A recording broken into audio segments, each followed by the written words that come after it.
Story number 1. Mile marker, 237.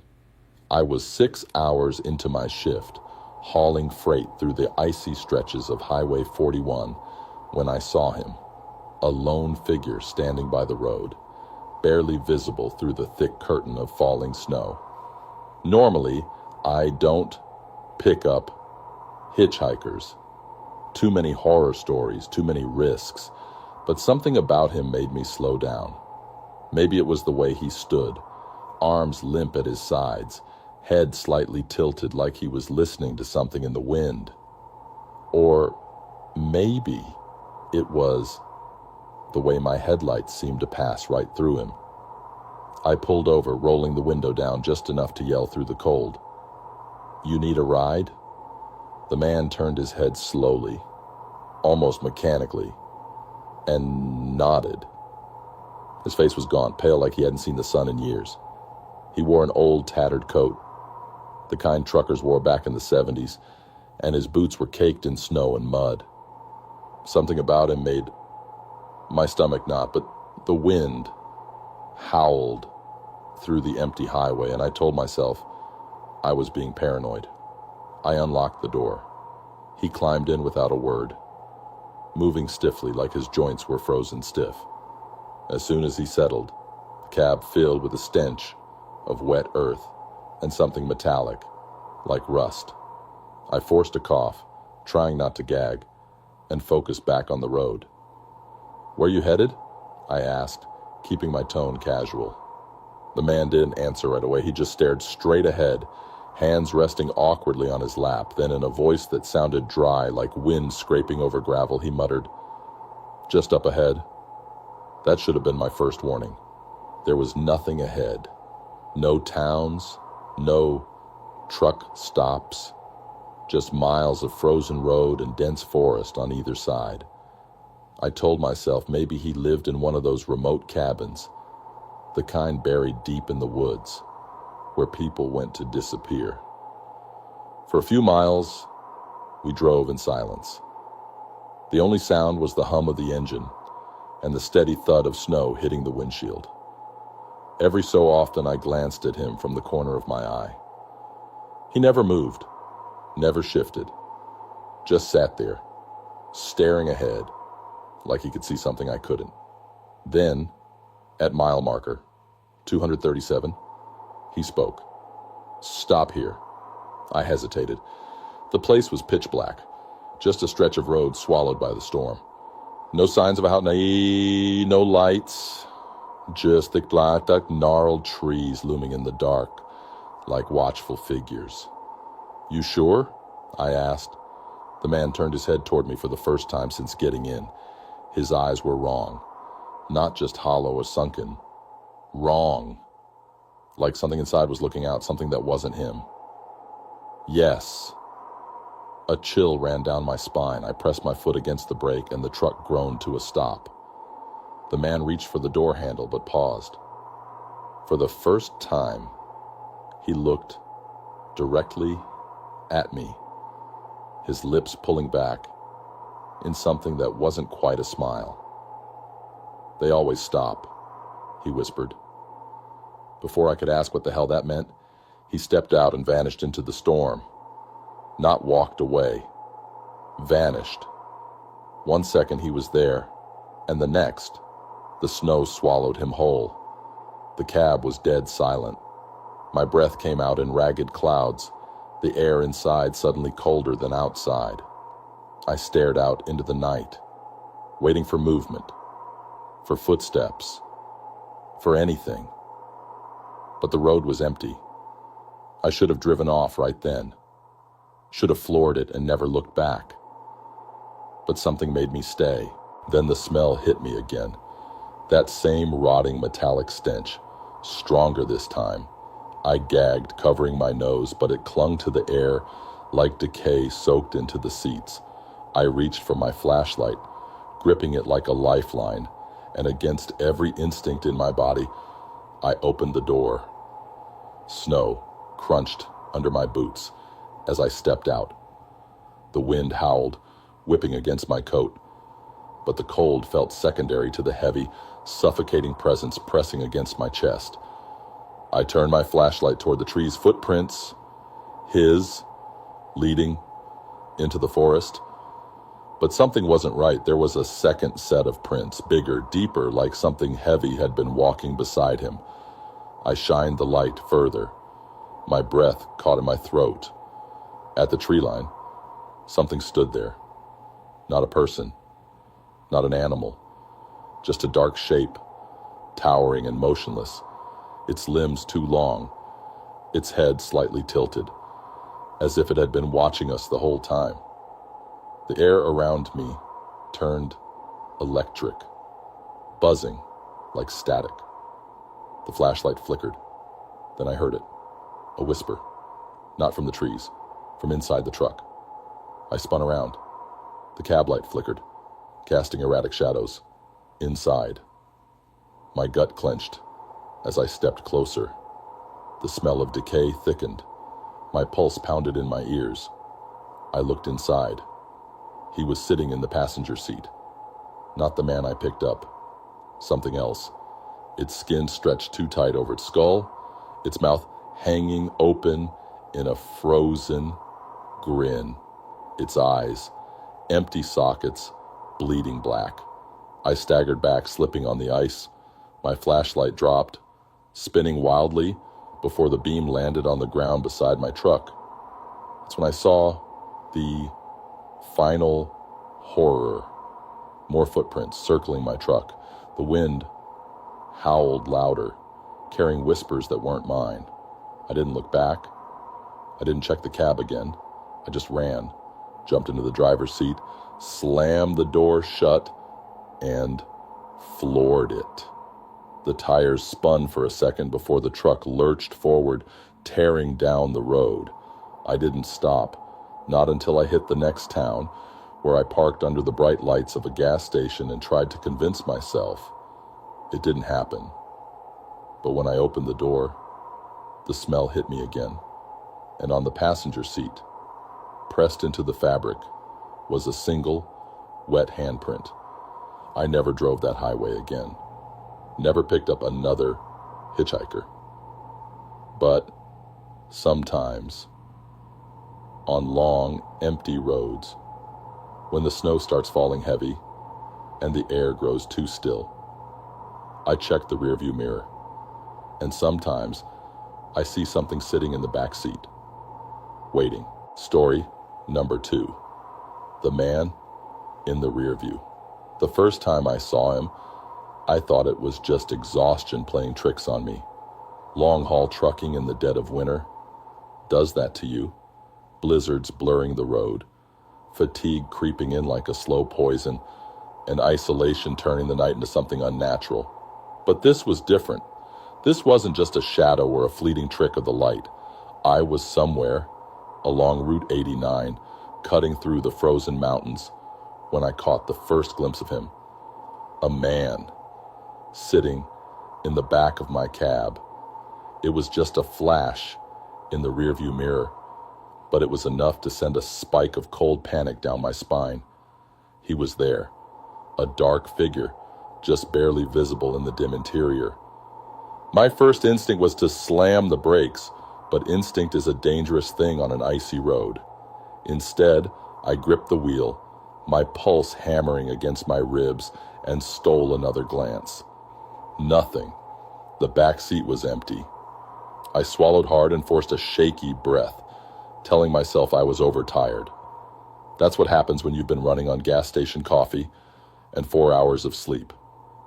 I kept my eyes on the road and pressed on, watching the mile markers blur past, the snowfall getting heavier by the second. But then it happened again. This time, I saw his face, pale, gaunt, eyes sunken deep, staring right at me. No expression, no movement, just sitting there, like he'd been in my truck the entire time.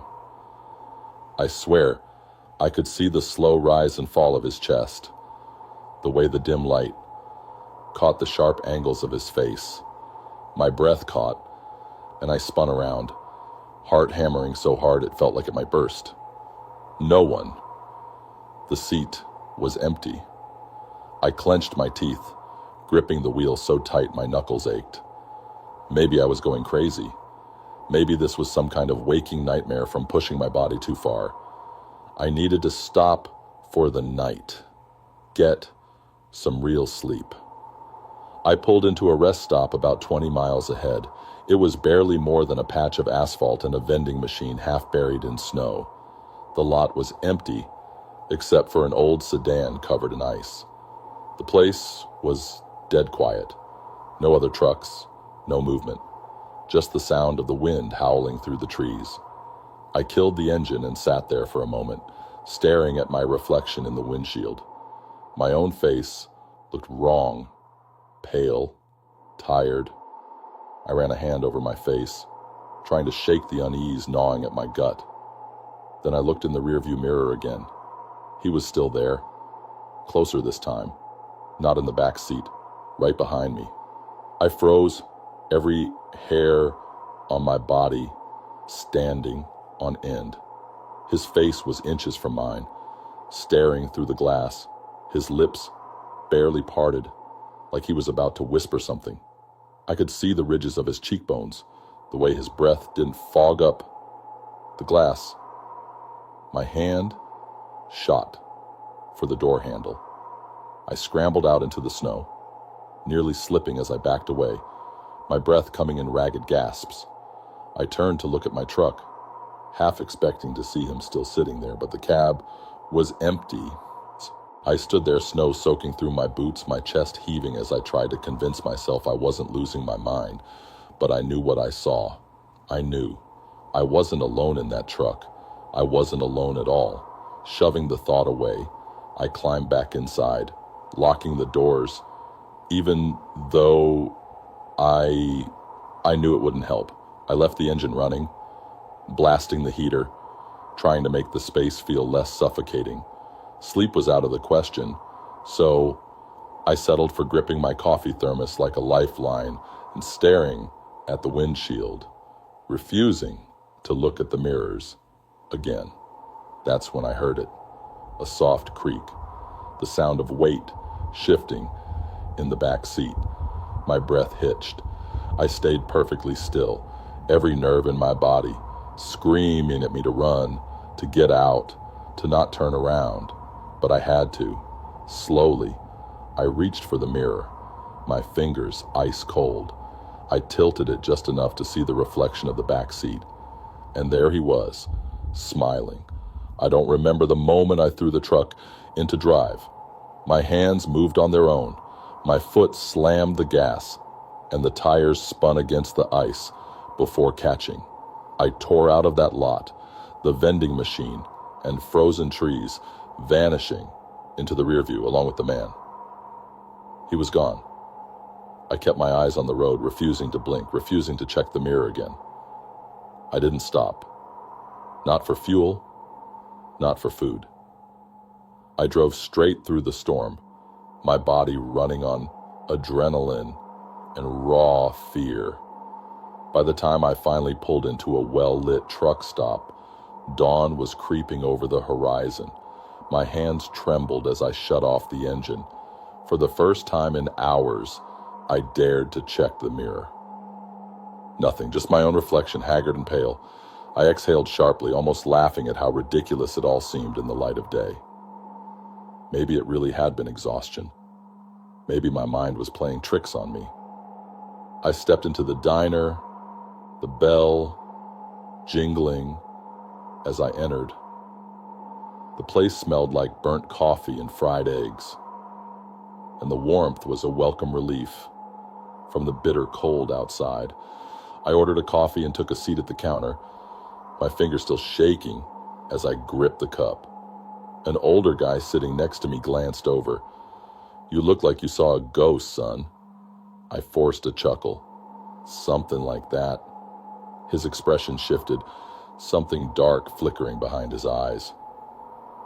"Route 89? The coffee in my hand went still. I turned to look at him fully. He was watching me carefully, like he already knew the answer. I nodded slowly.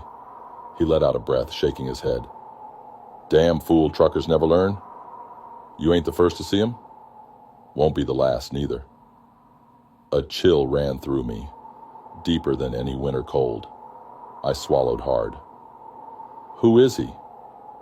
The old man sipped his coffee, his gaze distant, like he was remembering something he didn't want to. No one knows for sure. Some say he was a driver just like you. Ran his truck off the road in a blizzard. Others say he was a hitchhiker, froze to death when no one stopped for him. But everybody agrees on one thing. I waited, heart pounding. What's that? He set his cup down, looking me dead in the eye. If you see him once, he's just watching, but if you see him twice, he's waiting for you. My blood ran cold. I pushed my coffee away, my appetite gone. I left cash on the counter and stood up, feeling every muscle in my body tense as I walked back to my truck. I climbed into the cab, locked the doors, and checked the rear view. One last time. Empty. But as I turned the key in the ignition, I swore I felt something behind me. Something close. Something waiting. Story number 3. The last rest stop. By the time I realized I was lost, the storm had swallowed the road. The snow came down in thick sheets, blurring the highway into a featureless stretch of white. I'd been driving for nearly 10 hours straight, exhaustion settling deep into my bones, but I had no choice. The delivery was due by morning, and stopping wasn't an option, not until the road disappeared beneath my tires. I checked my GPS. Nothing. No service. Just a frozen, empty road, stretching into the abyss. I had no memory of missing an exit, no reason to be on this unfamiliar stretch of highway. The snowstorm had turned everything unrecognizable. Then I saw it. A rest stop up ahead. The neon glow of a diner sign flickering through the storm. Relief flooded my chest. It wasn't on my route. Hell, I didn't remember ever seeing it before. But I wasn't about to argue. My hands were shaking. My eyelids heavy. I needed a break. I pulled into the lot, my tires crunching over fresh snow. The place was eerily quiet. A single row of trucks sat motionless, their windshields frosted over, their cabs empty. No movement inside the diner, no figures in the window. Just the buzzing neon light, sputtering like it was struggling to stay alive. Something about it felt wrong, but the fatigue weighed heavier than my unease. I stepped inside, the door jingling as I entered. The warmth hit me instantly. The diner smelled of stale coffee and something sweet, like old syrup left too long on the table. It looked like any other roadside diner. Booths lined up against the fogged-up windows, a long counter with red stools, a jukebox sitting silent in the corner. And yet, everything felt still. The waitress stood behind the counter, her back to me. Her uniform was faded, yellowed with age, but pressed neat. She wasn't moving, not even shifting her weight. Just standing there, staring at something in the distance. I cleared my throat. Hey, coffee? She turned, slow and deliberate, like she'd forgotten she wasn't alone. Her face was pale, almost too smooth, like it wasn't used to making expressions. But she smiled, and that was somehow worse. Of course, sweetheart, she said, voice too bright, too rehearsed. Take a seat anywhere. I slid into the nearest booth, ignoring the way my skin prickled. The place was warm, too warm. My fingers tingled, heat pressing into my chest. I pulled off my coat, glancing around at the empty diner. Storm's bad tonight, I said, more to fill the silence than anything. The waitress nodded, setting a coffee cup in front of me. Sure is. I looked at her. How long you guys been open? I don't remember ever seeing this place before. She tilted her head, that same stiff, unnatural smile on her lips. Oh, we're always here. A chill slid down my spine. I picked up the coffee. It smelled fine, but when I took a sip, it was ice cold. I set it down, my pulse picking up. That's when I noticed the clock above the counter. The hands weren't moving, just stuck at 3:17. I swallowed hard, my throat dry. Something was very wrong. I reached for my phone. No service. The screen glitched for a second, static lines flickering across it before shutting off completely. The waitress was still watching me, her smile never faltering. I needed to leave. I stood up, reaching for my coat, but the door swung open before I could move. A man stepped inside, shaking snow from his shoulders. He wore a trucker's jacket, his face lined with deep wrinkles. His eyes flicked to me, then to the waitress, and I swear, in that moment, something passed between them. His jaw clenched. "You need to leave, right now." The waitress's smile didn't move, but something in her expression changed, like she wasn't used to being challenged. The man turned to me, eyes dark with urgency. "You hear me? Get back in your truck. Keep driving. Don't stop, no matter what you see." My breath stalled in my chest. What the hell is this place? The waitress tilted her head again, her neck creaking like old wood. "Why don't you sit back down, dear?"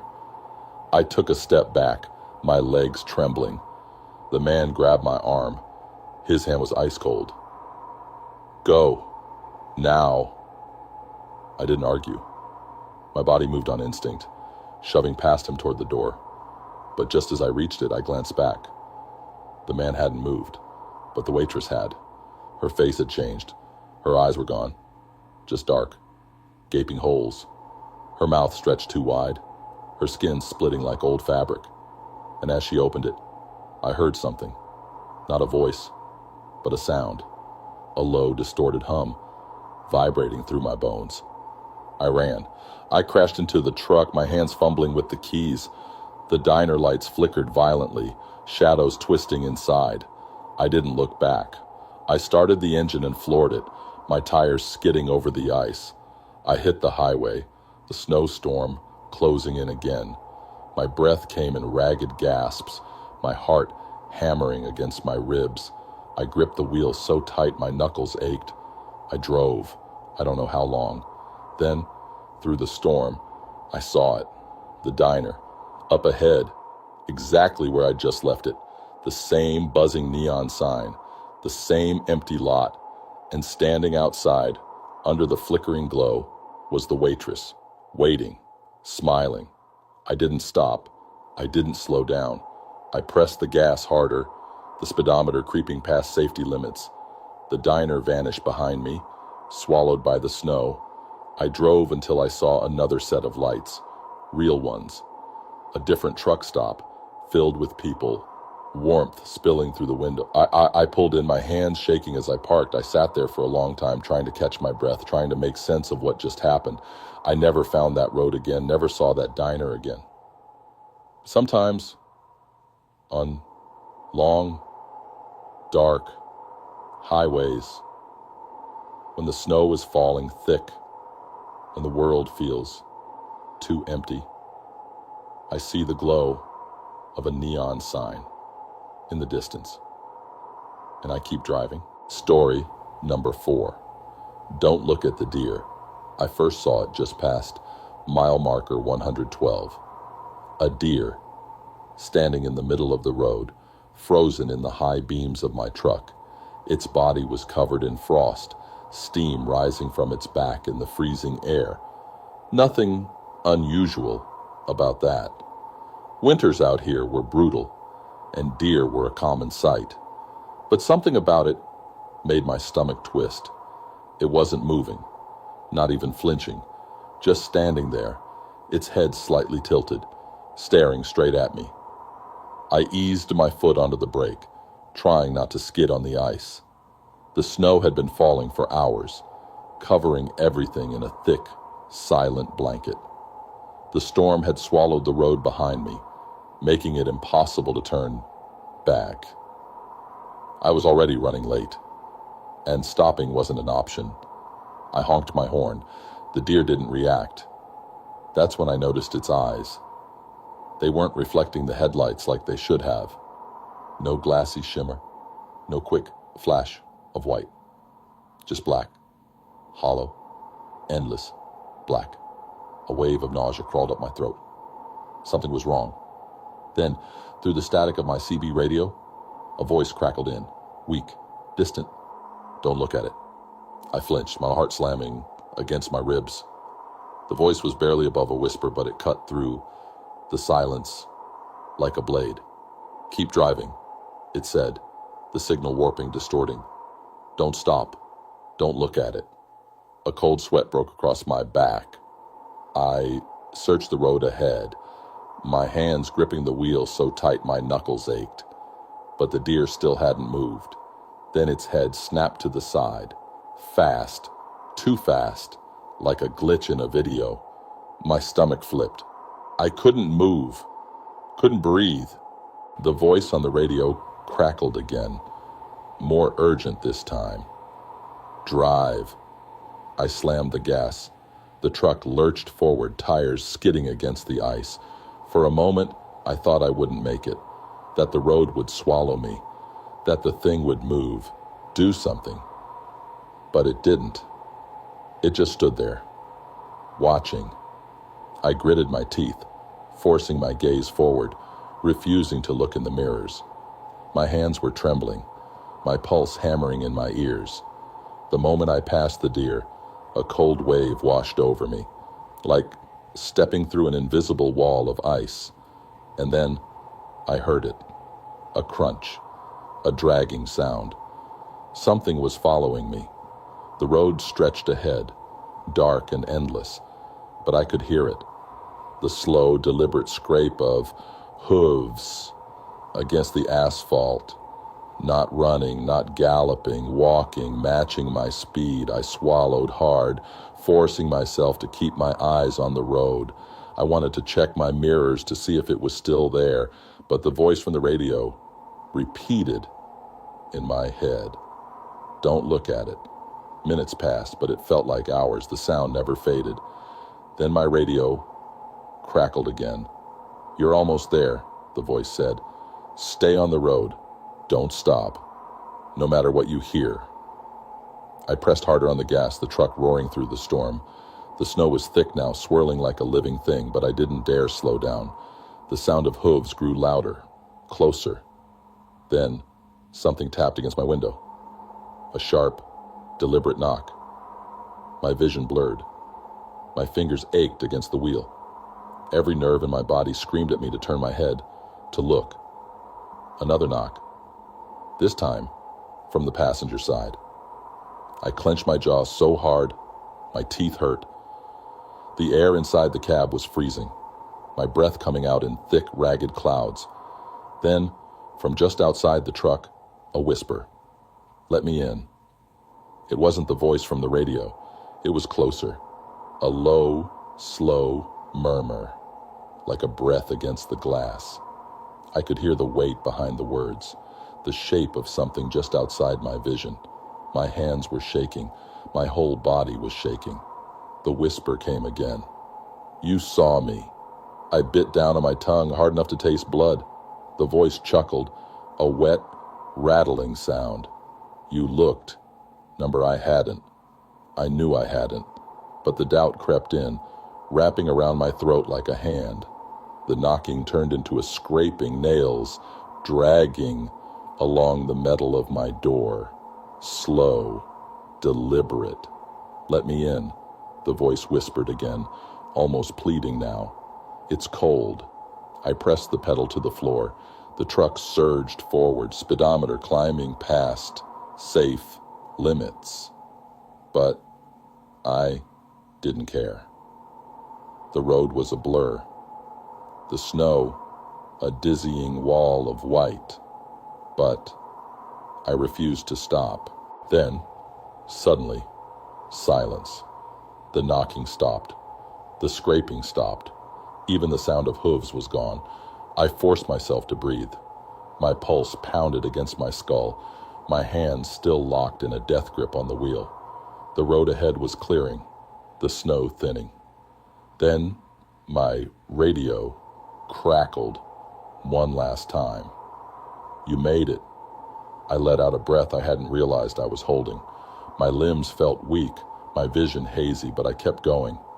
I didn't stop until I reached the next truck stop, the bright lights spilling onto the pavement like a lifeline.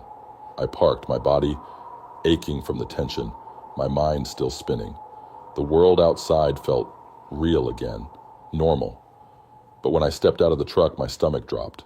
There, in the snow, beside my driver side door, a set of hoof prints leading toward the truck, not away. Story number 5, cabin at the end of the road.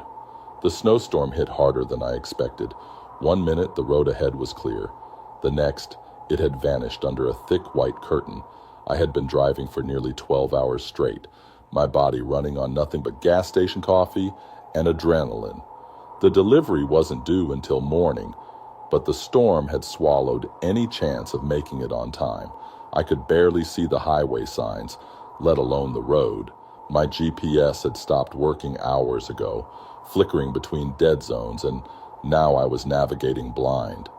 The wind howled around the truck, rocking it on its wheels as I pushed forward, scanning the roadside for anything, a rest stop, a gas station, anything that could get me off the highway before the ice took control. That's when I saw the turnoff, a narrow road, barely visible under the snow, winding off into the trees. A sign stood at its entrance, leaning at an odd angle, but the snow had caked over the words. It didn't matter. I had no other choice. My tires struggled for grip as I made the turn, following the path into the dense forest. The trees loomed on either side, their branches heavy with snow. The headlights casting twisted shadows across the drifts. I drove for what felt like miles before I saw it. A cabin. It sat at the end of the road, old and weathered, but the windows were glowing with a warm, flickering light. Smoke curled from the chimney, twisting up into the stormy sky. Relief flooded through me. Someone was home. I could wait out the storm, maybe even grab a hot meal before heading back out. I pulled up beside the cabin, the truck's tires crunching over ice. The place was eerily silent, the wind dying down as if the forest itself had muffled the sound. I grabbed my jacket, stepping out into the knee-deep snow, my breath curling in the frozen air. As I approached the porch, I noticed something odd. The snow was undisturbed, no footprints, no tire tracks, nothing to suggest that anyone had come in or out of the cabin recently, but the fire was lit. Someone had to be inside. I knocked. No answer. I knocked again, harder this time. The door creaked open under the pressure, swinging inward to reveal the dimly lit interior. The warmth hit me instantly, thick and heavy, the smell of burning wood filling the air. The fireplace crackled in the corner, its flames casting flickering shadows across the wooden walls. But the cabin was empty. I hesitated at the doorway, every instinct telling me to turn back. But the cold outside was relentless. The storm had worsened, the wind howling again, rattling the trees. I stepped inside, closing the door behind me, the sound of the latch clicking into place, echoing through the room. It was a simple setup. Wooden chairs, a small table, a single rocking chair near the fire. A kettle sat on the stove, steam curling from its spout. Someone had been here. Maybe they were outside, checking on something. I called out, "Hello? Anyone home?" Silence. I glanced around, unease settling deep in my gut. The place felt wrong. Not abandoned, but untouched, like a set in a play that no one had stepped onto yet. The walls were covered in carvings, small, intricate symbols etched into the wood. They twisted and curled, some forming patterns, others looking like warnings. I took a step closer to the fireplace, and that's when I saw it. A book. It was sitting open on the table, its pages filled with my name. I felt my pulse hammer against my ribs, over and over in shaky, uneven handwriting. My full name. My hands went ice cold. The storm raged outside, rattle in the walls, but inside, the air felt heavy, thick, like it was pressing against my skin. And then, from somewhere inside the cabin, I heard it. A creak, slow, deliberate, like a footstep on old wooden floorboards. I turned sharply, my breath caught in my throat. There was no one there, just shadows stretching long against the walls. The fire crackled behind me, but suddenly, it wasn't warm anymore. Another creak. This time, closer. My legs locked in place. My breathing was too loud, too uneven. I didn't want to move, didn't want to look. Then, from the darkened hallway leading deeper into the cabin, a whisper. It wasn't words. It wasn't even a voice. Just a sound, low and hollow, like something imitating human speech without understanding it. I turned and bolted. I ran for the door. My boots slipping against the wooden floor as I yanked it open. The cold slammed into me, stinging my skin, but I didn't care. I sprinted for the truck, my breath ragged, my hands shaking so hard I nearly dropped the keys. I climbed into the cab and locked the doors, my heart pounding against my ribs. The headlights cast long shadows over the snow, illuminating the cabin's darkened windows. And then, as I stared, I saw it. In the window, just beyond the glass, a figure, not a person, not human. It was tall, its body stretched unnaturally thin, its limbs too long, its face, wrong, too smooth, too featureless, except for the mouth. The mouth was wide, too wide, stretching across its face in a jagged, gaping grin. I didn't wait. I slammed the truck into reverse, the tires skidding over ice, the engine roaring as I tore away from the cabin. The road blurred past me, the storm swallowing everything in its path. But I didn't slow down. I didn't stop driving until I hit the main highway. I never found that road again. When I checked my GPS later, there was no record of it. No side road, no turnoff, no signs of a cabin anywhere in that area. It was like it had never existed, but I know what I saw. And sometimes, on long, empty highways, when the snow is thick and the world feels too quiet, I see something in my rearview mirror. A dark figure, standing just at the edge of the road, waiting. Story number 6. The radio knows your name. The first time the radio said my name, I nearly drove off the road. I had been on the highway for hours, the snowstorm making everything feel endless.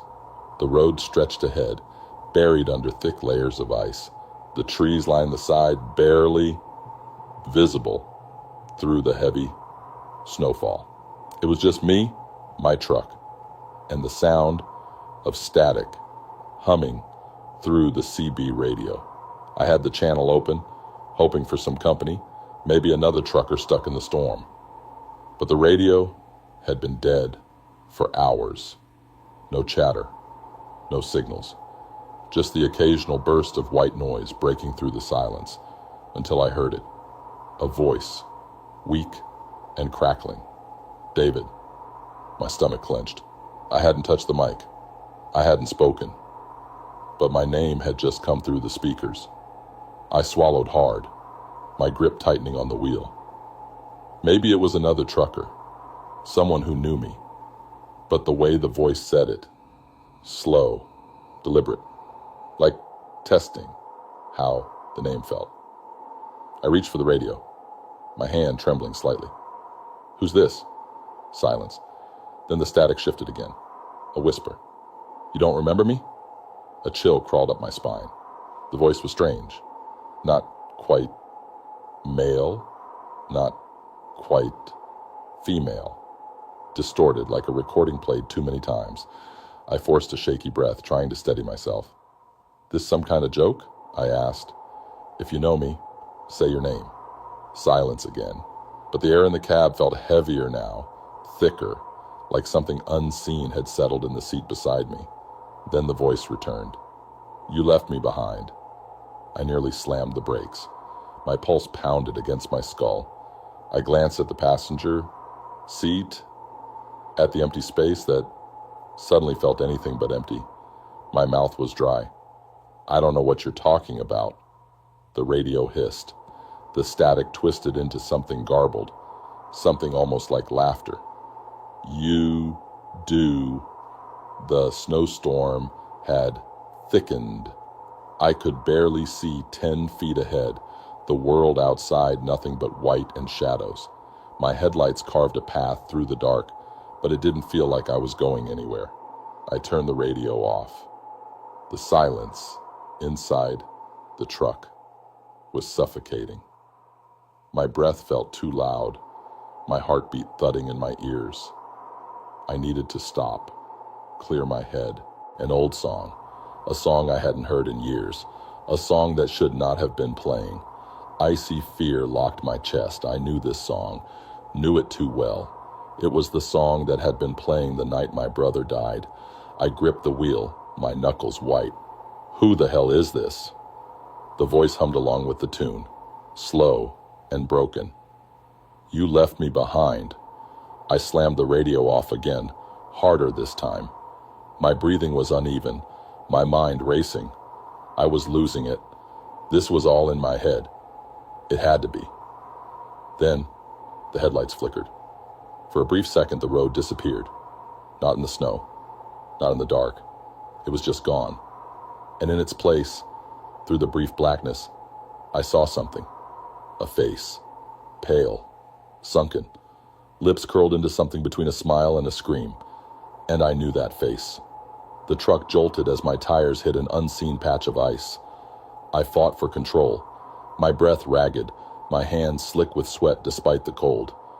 The radio crackled back on, the voice whispering through the speakers, softer now. We were supposed to go together. My blood turned to ice. I remembered the accident, the night I lost my brother. We had been on this very road, a different truck, a different time, but the same snow, the same cold swallowing everything. We had been arguing the way brothers do. He had asked me to stop, told me we should wait out the storm, but I didn't listen. I kept driving. And then the black ice took us. The truck had skidded, flipped. I survived. He didn't. I never went back. Never looked. I left everything there that night. The wreck, the road, the past. But it hadn't left me. My breath shuddered in my throat. My hands ached from how tightly I was gripping the wheel. The snow outside was falling slower now, like time itself was stretching thin. And then up ahead through the dim glow of my headlights, I saw him, standing in the middle of the road, waiting. I jerked the wheel, skidding wildly, the truck groaning as I barely avoided him. My body slammed against the seatbelt, pain lancing through my ribs. I came to a stop, the truck rocking slightly, my breath shallow. I didn't want to look, didn't want to see if he was still there, but I did. And he was, standing right outside my window, close enough to touch. His face was the same as I remembered, except for his eyes. They were black, endless, hollow. I couldn't move, couldn't breathe. Then he smiled, and through the radio, his voice, clear this time, no static, no distortion. "You can't leave me behind again." The truck went dead. Engine, lights, everything. The last thing I heard before the world went black was his laughter. and the sound of the passenger door unlocking. I woke up at a rest stop. Dawn had broken. The storm had passed. My truck sat idling, the radio silent, everything normal except for the passenger seatbelt. It was buckled, and in the empty seat, a faint indentation, like someone had been sitting there all night. I never drove that road again. But sometimes late at night, and when I turn on the radio, I hear static, and underneath it, a voice, humming, waiting. Story number 7, Frozen Passengers. I first saw them just past mile marker 186, a group of people standing by the roadside in the middle of a blizzard. At first, I thought my eyes were playing tricks on me. The storm had been raging for hours. The road barely visible under the thick curtain of falling snow. No one had any business being out here. Not in this weather. Not on this stretch of highway. And yet, there they were. They stood perfectly still, facing the road. A line of figures draped in old, tattered clothing, their faces barely visible in the swirling snow. No movement, no signs of distress, just standing, their bodies rigid, their heads tilted slightly, as if listening. I gripped the wheel tighter. My headlights swept over them as I approached, and for a split second, I caught a clearer glimpse. Their skin was pale, too pale. Their eyes were black, hollow pits staring straight ahead. I hit the gas. The truck roared past them, the wind howling as I fought against the storm. My heart pounded against my ribs, my breath shallow. I told myself I was just tired, that the snow had warped my vision, that I hadn't seen what I thought I had. But then, my CB radio crackled to life. A voice, weak, distant. You shouldn't have looked. I nearly jumped out of my seat. My hands tightened on the wheel, my pulse hammering. The highway had been dead silent for hours.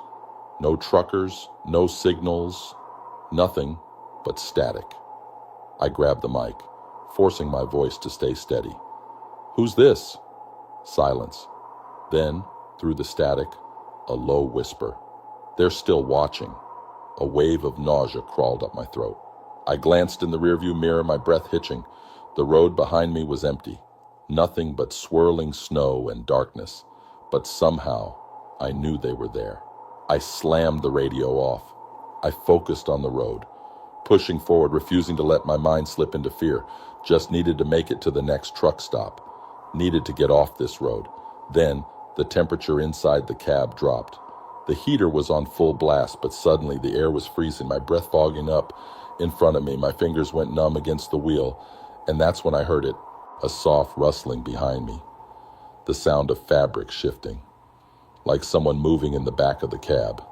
My whole body went rigid. The truck had been empty. I hadn't picked anyone up. I forced myself to look in the mirror. My stomach dropped. They were inside the truck. The same figures from the roadside. Sitting in the back, their hollow eyes locked on me. Their frozen skin cracked like old porcelain. Their lips twisted into something that wasn't quite a smile. I couldn't breathe. The truck swerved slightly as I jerked the wheel, my heart slamming against my ribs. I blinked, desperate for reality to make sense again, but they didn't disappear. They just sat there, watching. A whisper slid through the freezing air. "You saw us. Now we're here." I clenched my teeth, forcing my eyes back to the road. My mind was spiraling, panic clawing at the edges of my sanity. I needed to focus, needed to keep driving. The truck stop wasn't far. Just few more miles. But the whispers grew louder, software slow, surrounding me. The figures in the back seat weren't sitting anymore. They were closer. I could feel the weight of their presence, the way the air seemed to ripple around them. The windshield fogged up from the sudden drop in temperature, the frost creeping along the glass. Then, the whisper changed. It wasn't random anymore. It was my name, over and over. David. I gritted my teeth, my hands aching from the death grip I had on the wheel. I wasn't going to stop, wasn't going to acknowledge them. Then something touched my shoulder, cold, brittle, like frozen fingers pressing into my jacket. I lost it. I floored the gas, the truck roaring as I tore through the storm, my pulse a wild drumbeat in my ears. The road blurred past, my vision narrowing, but I did not stop. And then the truck stop appeared, bright lights cutting that through the storm, a beacon of safety. The moment I hit the lot, the air shifted, the whispers stopped, the freezing presence lifted. I slammed the brakes, the truck skidding slightly before coming to a jerking stop. My breath came in ragged gasps, my entire body trembling. I didn't dare look in the back seat. I threw the door open and stumbled into the cold night, the normal kind of cold, the kind that didn't feel alive. Other truckers were around, some fueling up, some sitting in their cabs. Real people, real noise. The world felt solid again. I leaned against the truck, my breath shaking. Then finally, I forced myself to look through the window. The cab was empty. No frost, no figures, just an empty truck. For a moment, I almost believed I had imagined it, until I saw the seats, wet, soaked with melted snow, like something had been there. And then my radio crackled one last time, a single whisper. See you on the next road. Story number 8, Whispers in the Fog. The fog was thick enough to choke on. It had rolled in fast, swallowing the road, turning the world into a shapeless gray void. I had been driving for hours, cutting through the frozen highway, when it happened. 1 minute, the road was clear, just an endless stretch of black asphalt, winding through the snow-covered trees. The next, the fog slammed into me like a solid wall. It wasn't normal fog. It moved strangely, twisting in slow, deliberate currents, as if something inside it was breathing. My headlights barely cut through it, the beams swallowed before they could stretch more than a few feet ahead. The road disappeared beneath my tires. Then my radio crackled. At first, I thought it was just static. The storm had been messing with my signal all night. But as I reached to turn the dial, I heard it, a whisper. My hand froze above the knob. It was faint, like a voice carried through water. Too soft to understand, but there, speaking. I let out a slow breath, glancing at the empty passenger seat. The heater was blasting, but suddenly the air inside the cab felt colder. The whisper came again, louder. I swallowed, hard. Breaker. Anyone on this channel? My voice sounded too thin, too weak. Silence. Then, through the static, a woman's voice. Help me. My grip tightened on the wheel. The words were warped, stretching and twisting as if they were being pulled apart before reaching me. I tried to shake it off. Truckers heard weird things on the radio all the time. Old signals bouncing around the atmosphere, picking up ghost broadcasts from decades ago. But this didn't feel like a stray signal. It felt close. I cleared my throat. Miss, are you out in this storm? No response, just more static, shifting, breaking apart, reforming. Then, I see your lights. A sharp chill ran through me. I glanced in the rearview mirror, but all I could see was fog. Thick, unbroken, pressing against the glass like a living thing. I shouldn't have answered. I knew that now. The whisper came again, closer this time. Pull over! The air in the truck turned freezing. My breath came out in white clouds, even though the heater was still on full blast. Pull over, she whispered again. I shook my head, forcing my eyes on the road. I can't do that. The fog twisted outside, curling like fingers against the windshield. My skin prickled. Every nerve in my body screamed at me to keep driving. Then, through the thick fog ahead, I saw it. A figure, standing in the middle of the road. A woman. Her dress billowed in the wind, but she didn't move, didn't flinch, just stood there, arms at her sides, head tilted slightly. My heart slammed against my ribs. I hit the brakes, tires skidding over the ice, the truck groaning as I fought for control. My breath came in quick, panicked bursts, and then she was gone, just gone. The fog parted slightly where she had been, revealing nothing but empty road. I swallowed hard, my pulse hammering. The radio crackled again. That was close. I jerked, gripping the wheel so tight my fingers ached. The voice was inside the truck, right next to me. I didn't turn my head, didn't move. The whisper slithered through the freezing air, curling into my ear. Let me in. I floored the gas. The truck roared forward, the tires slipping before catching on the frozen road. The fog swallowed everything, pressing against the windshield, twisting in unnatural shapes. My breath hitched as I stole a glance in the mirror. She was sitting in the back seat.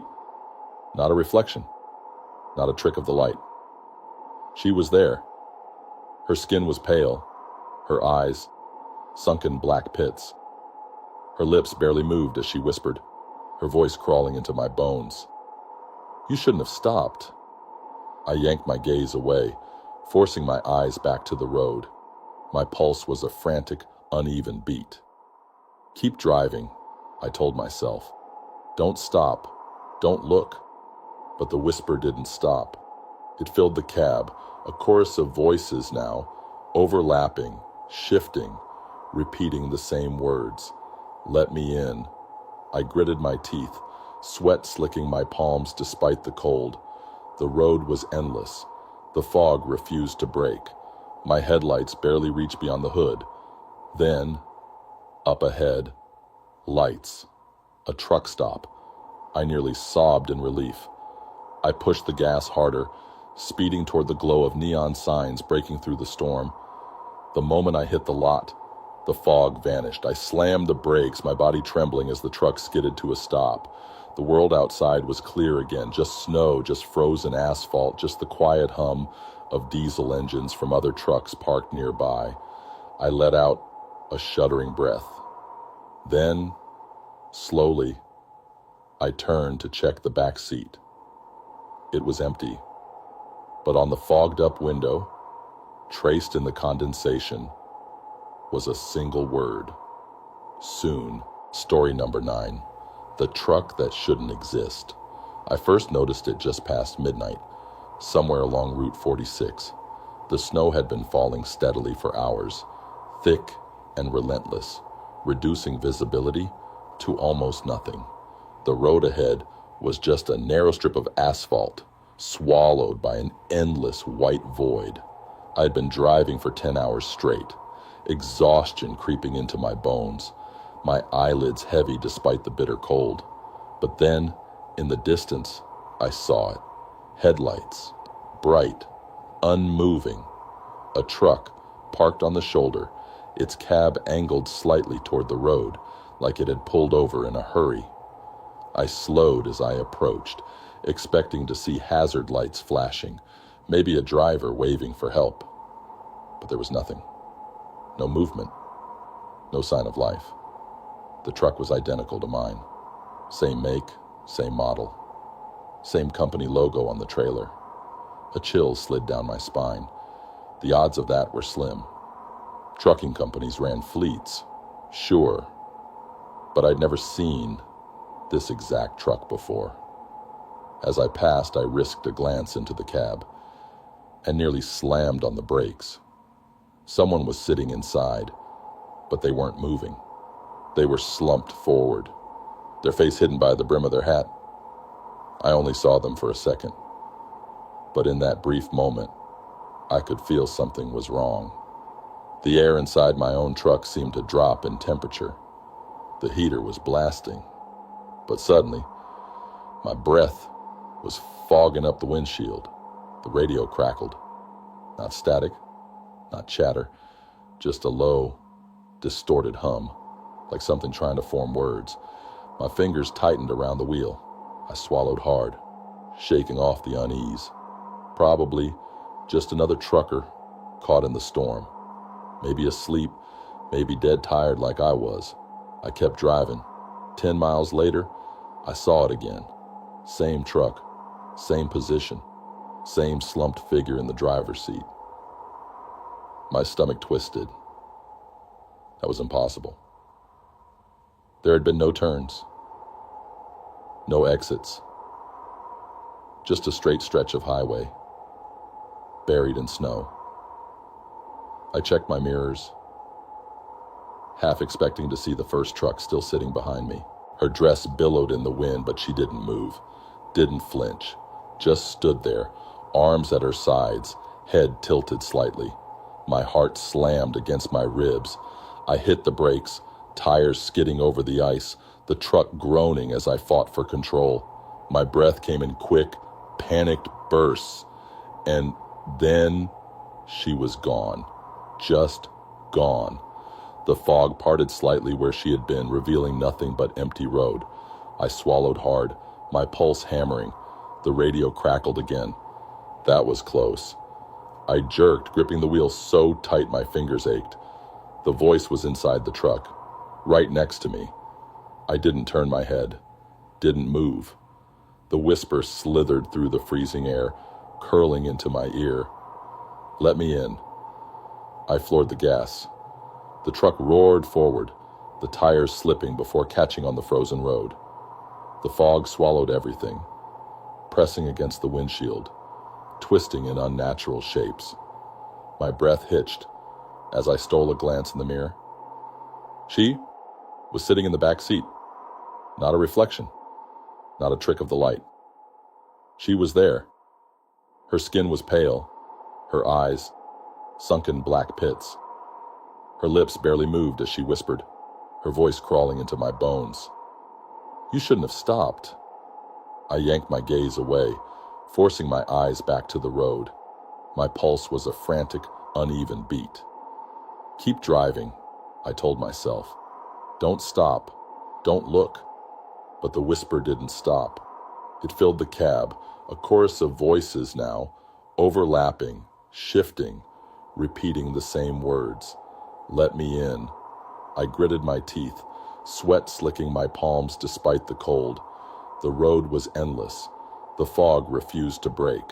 My headlights barely reached beyond the hood. Then, up ahead, lights. A truck stop. I nearly sobbed in relief.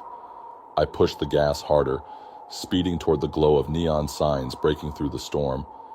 The moment I hit the lot, the fog vanished. I slammed the brakes, my body trembling as the truck skidded to a stop. The world outside was clear again, just snow, just frozen asphalt, just the quiet hum of diesel engines from other trucks parked nearby. I let out a shuddering breath.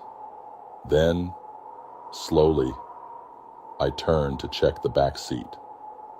It was empty, but on the fogged-up window, traced in the condensation, was a single word. Soon. Story number 10. The eyes in the snow. The first time I saw the eyes, I thought it was just the storm playing tricks on me.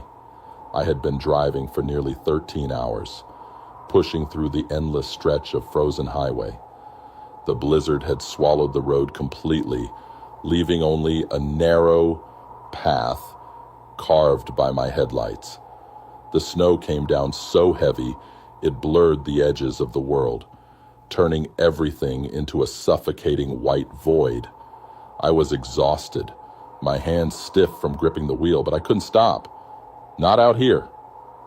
Then, through the swirling snow, something flickered at the edge of my vision. Eyes. Bright, gleaming orbs staring at me from the tree line.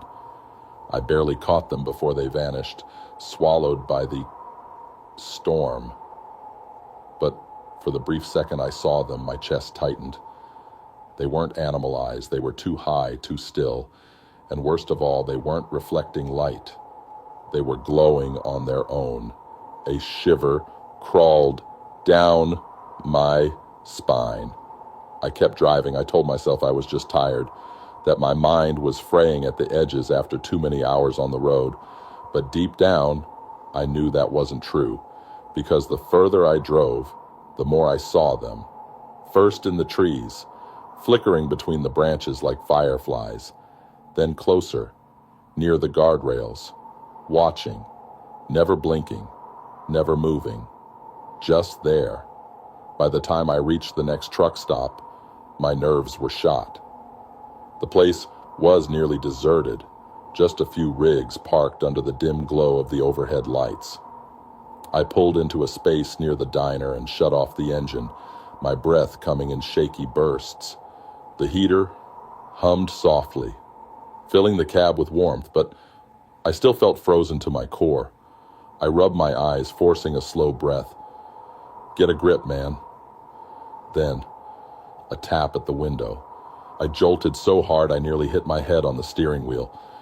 My heart pounded against my ribs as I turned, expecting to see some late-night worker, maybe another trucker needing help. But there was no one there. Just snow. Empty, untouched snow. I swallowed hard. My reflection stared back at me in the glass, pale and wide-eyed. The truck stop felt too quiet, too hollow. Even the few rigs parked nearby seemed wrong, like they had been sitting there for years. Then, in the corner of the windshield, the eyes. Closer now. Not in the trees, not near the road, right outside. I couldn't breathe. My fingers dug into the seat, my body refusing to move. The eyes didn't glow like an animal's, didn't reflect the truck stop's dim light. They were empty, black void staring at me from inches away. And then, slowly, they blinked. A choke sound crawled up my throat. The knock came again, software rhythmic, as if whatever was out there knew I had seen it. I reached for the door locks, my hands trembling. Another knock, and then, through the frozen silence, a voice let me in. The words slid through the air, too smooth, too calm. I couldn't answer, couldn't move. The snow outside was falling slower now, almost suspended. The world seemed frozen in place, the truck stop lights dimming slightly, as if something was pressing against reality itself. Another knock. Then the handle jiggled. A raw bolt of panic shot through me. I turned the key, firing up the engine, my pulse hammering as the dashboard lights flickered back to life. My hands were slick with sweat. The cab suddenly suffocatingly hot.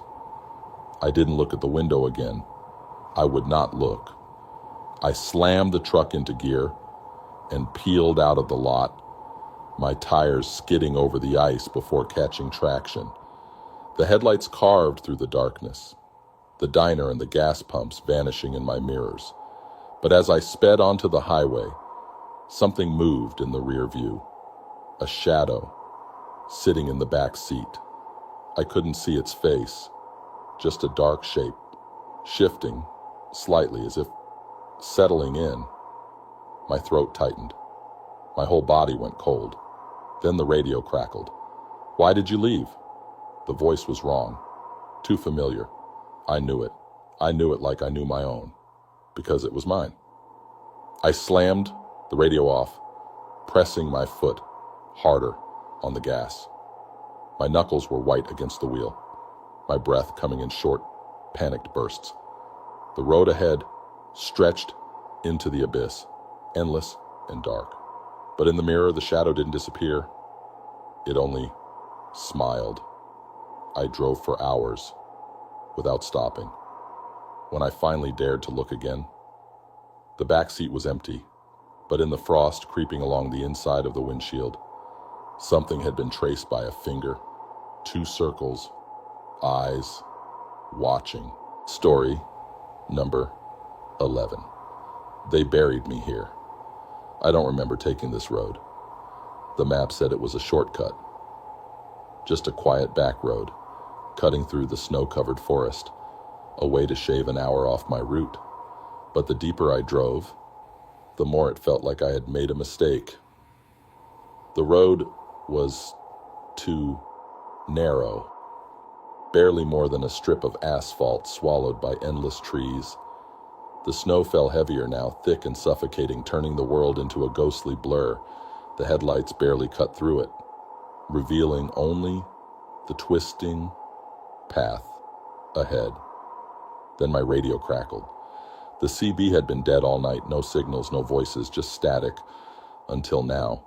At first it was faint, like a voice drifting through water, then clearer, a whisper sliding through the speakers. They buried me here. A chill crawled up my spine. I swallowed hard, forcing a breath. Just an old transmission, bouncing off the storm. That happened sometimes. I reached for the dial to switch channels. They buried me here. The voice repeated, clearer this time. My hands froze above the dial. The voice was low, hollow, but something about it felt wrong. It wasn't asking for help. It wasn't pleading. It was stating a fact. I exhaled sharply, shaking my head. Probably just interference, I muttered. Then, through the thick snowfall, I saw it, a figure, standing in the middle of the road.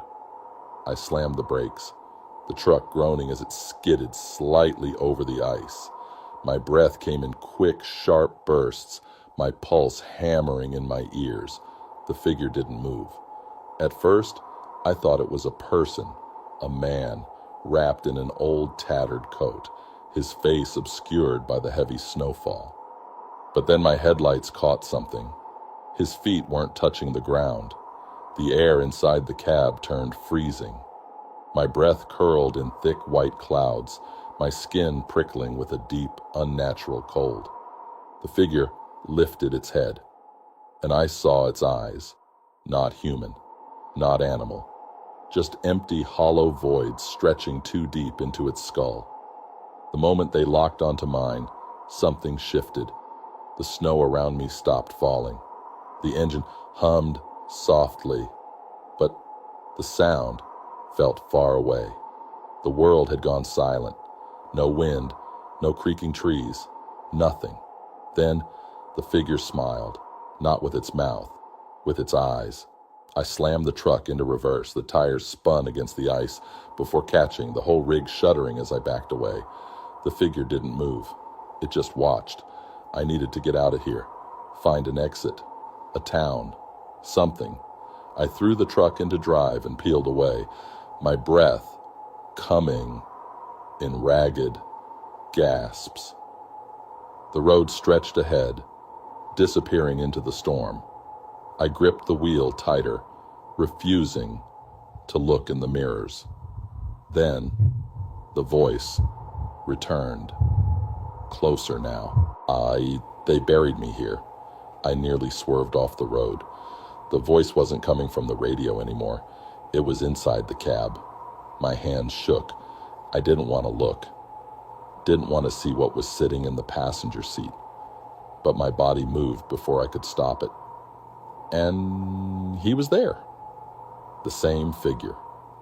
Closer now. His face too clear. Too real. Skin pale. Stretched thin like something half-decayed but refusing to die. His hollow eyes locked onto mine, his lips curling into something that wasn't quite a smile. You shouldn't have come this way, he whispered. I nearly lost control. My heart slammed against my ribs, my fingers trembling as I gripped the wheel for dear life. Get out, I choked, my voice breaking. The thing tilted its head. I can't. The world outside blurred past, trees twisting in the storm, the headlights struggling to pierce the darkness. I couldn't think, couldn't breathe. I needed to wake up, needed this to not be real. Then I saw the road sign, ahead, half buried in snow. Welcome to Black Hollow. I slammed the brakes. The truck screeched to a stop, the tires groaning against the frozen road. My breath came in heavy, uneven gasps as I stared at the sign, my vision tunneling. Black Hollow didn't exist. Not anymore. It was a town that had been abandoned 30 years ago because everyone in it had died. I turned sharply to look at the passenger seat, but the figure was gone. Air inside the cab was suffocatingly still. I had to get out of here. I threw the truck back into gear and tore down the road, the snow swallowing my taillights. The town was gone now, the sign disappearing behind me like it had never been there. My pulse was a frantic drumbeat in my ears, my mind racing. Then, the headlights flickered. For a split second, the road vanished, and in its place, I saw something. A graveyard. The snow-covered ground was uneven, broken in places, like something had crawled out, and scattered among the graves were figures, standing, watching, waiting. Then, as fast as it had appeared, it was gone. The road snapped back into place, the storm raging around me. But I knew what I had seen, and I knew I hadn't escaped. The radio crackled. A whisper slid through the speakers, crawling under my skin, curling around my throat like cold fingers. They buried me here. I kept driving. I never stopped, but sometimes, in the dead of night, when the snow is falling thick and the road is empty, I hear it again. That voice, that whisper, and in my mirror, the hollow eyes, watching. If you made it this far, you're brave, or maybe just as haunted as the roads we've traveled tonight. If you enjoyed these terrifying trucker tales, don't forget to like this video and subscribe for more chilling stories. And if you've ever had a horror experience of your own, something eerie, something unexplained, share it in the comments below. We'd love to hear your story, if you dare. And before you go, check out the videos appearing on your screen for more nightmarish tales that will keep you awake long after the road ends. Stay safe out there. You never know who or what might be watching.